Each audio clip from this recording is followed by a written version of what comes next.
She motioned to the guest bedroom in Mann's house. It was small, with 6-inch tall statues of gods and goddesses sitting on a tiny platform in the corner. On the other side of the room, opposite the home mandir setup, was a narrow daybed with a printed bedsheet that reminded Benjamin of his grandmother's house in Amritsar. The mustard-yellow paisley design mocked him now. "There is nothing you can say that's going to change my mind," he said. "I only agreed to come up here because it looked like Prem and your friend Kareena needed a minute. I'm sure you can find someone else easily enough." "Not someone with your traditional aesthetic," she said. "That's why I've been trying to get in contact with you for weeks. You're truly talented, and so many of my clients dream of having your food to celebrate their important day.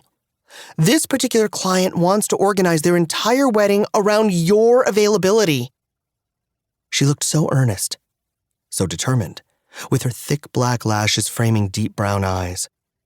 Her plump red lips set in a line. He hated the hard sell. That was part of the reason why he didn't want to work for his father's company. People were so damn pushy when food should be about pleasure and enjoyment. But Bobbi didn't seem to get that. There was no question that this woman was an irritation, from her words to the traditional patiala salwar she wore. She had big eyes, big lips, big hair, and a big, beautiful shape.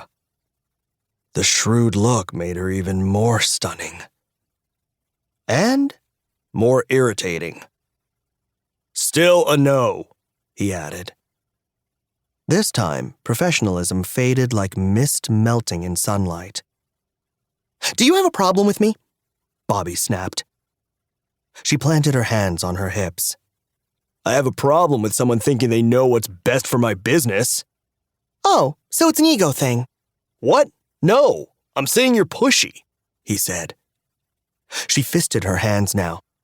"God, this is the reason I can't stand working with Punjabi..." "With Punjabi men like me?" His irritation began to boil. How could she be mad at him when she was the one who approached him? And for her to be prejudiced against all Punjabi men? Well, fair.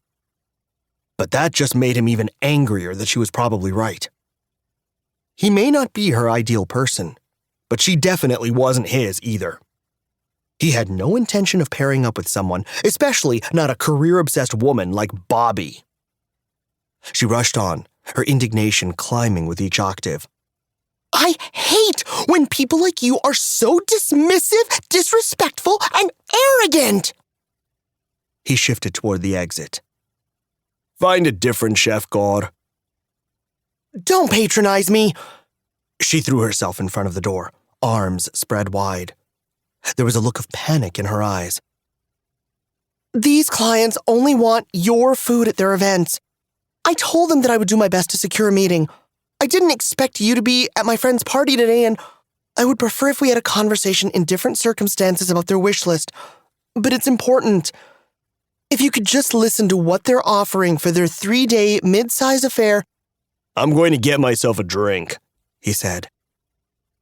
Her eyes narrowed. "I still have 2 minutes left of my time." "Move. Otherwise, I will move you." "Yeah, I doubt that." "Oh my God!" He gripped her hips and lifted her clean off the ground so he could set her aside. She let out a breathy squeak that had him smirking. So, Bobbi liked to be tossed around. Benjamin grabbed the handle, but she'd squeezed between him and the door again. Their chests brushed, and he froze. She looked up at him, lips parted. Her deep brown eyes darkened. Well, wasn't this an interesting development? He placed his hands on either side of her head and shifted his feet to bracket hers until she was surrounded. "I don't think this is a good idea," he said softly. What do you mean?" Her lashes fluttered again, and she looked down at his mouth, then met his eyes. He was close enough to